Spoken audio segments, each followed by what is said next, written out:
crew members restrained a drunken passenger, and now there's a homicide ruling and a wrongful death lawsuit.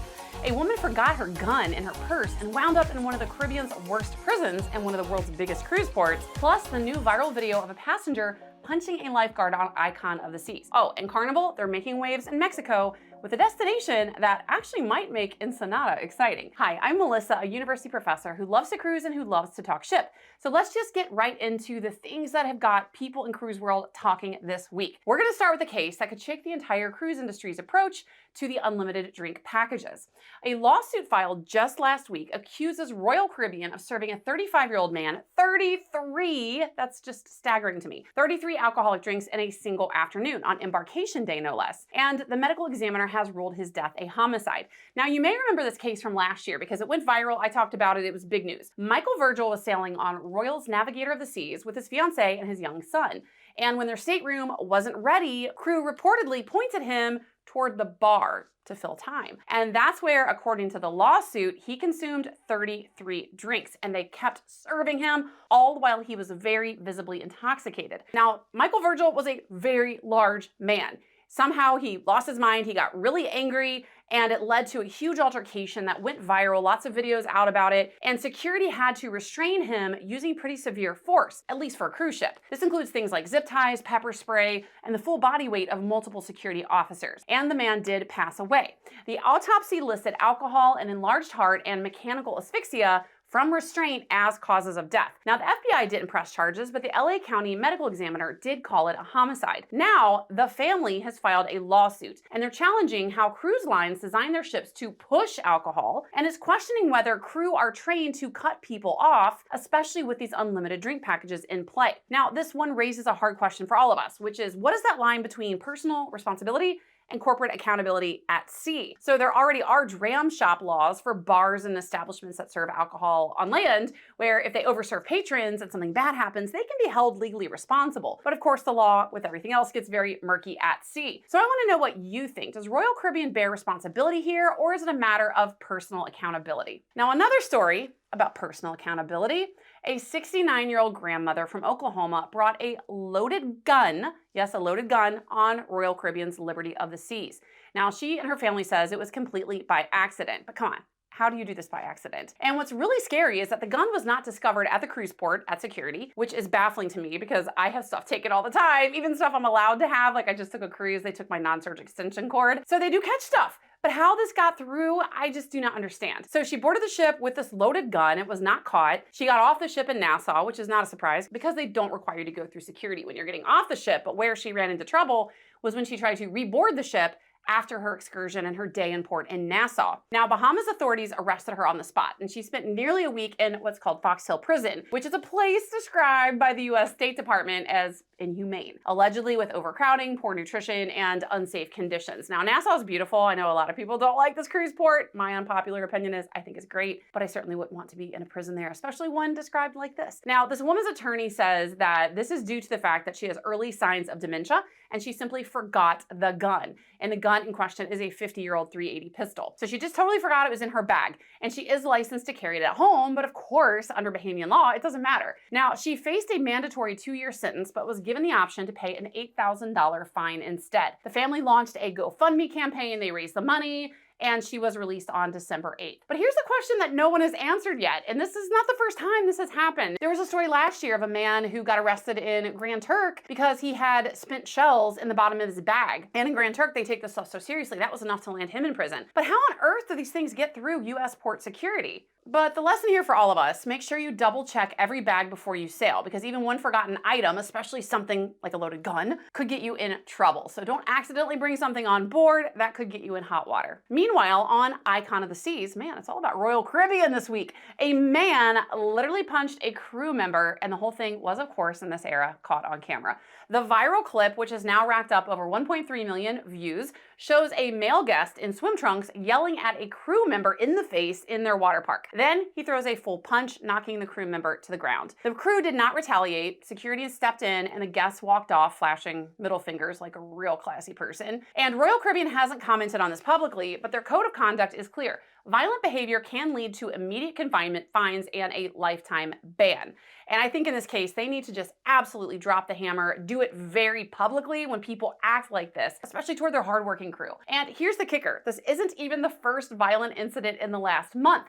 In November, 2 live streamers, which I reported on this weeks ago, were kicked off Harmony of the Seas for fighting. Now, cruising should be fun, and if you can't handle your liquor, like Michael Virgil, or your temper, like Michael Virgil and these guys, maybe stay home. The crew is there to keep you safe. Other guests are there to enjoy their vacation. We're not here to have our times ruined or to get assaulted. So I want to know what you think. Do cruise lines take these kind of things seriously enough, or do you think they need to come down harder? Now let's shift gears. We'll talk about another cruise line, because Carnival just made an exciting announcement. Carnival is investing $26 million into a new project called Ensenada Bay Village.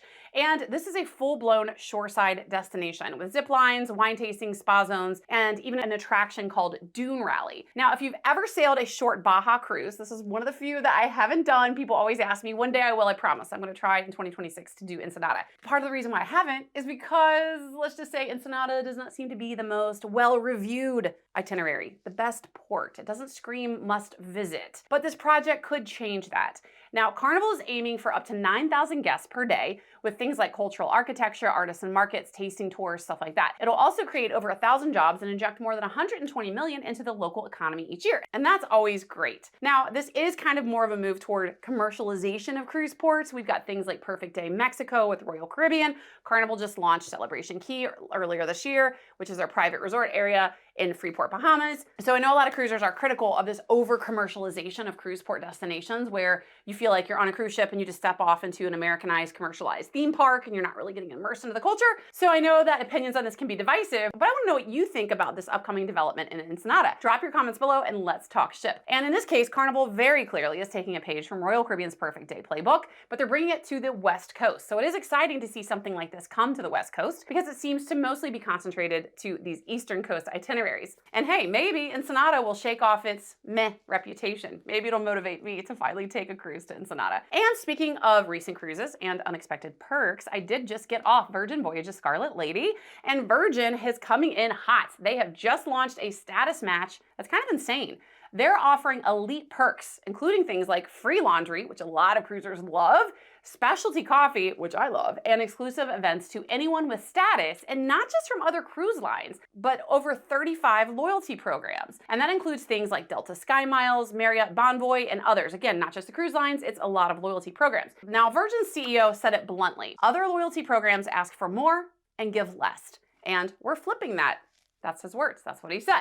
And I love it because there's a lot of room in the industry to come for disgruntled, formerly loyal Carnival cruisers, hi, it's me, who are ticked off about their VIFP change and that whole debacle. So if you're interested in this, all you have to do is submit your existing status by January 16th and book by March 31st. Now, Virgin has had a status match for a while.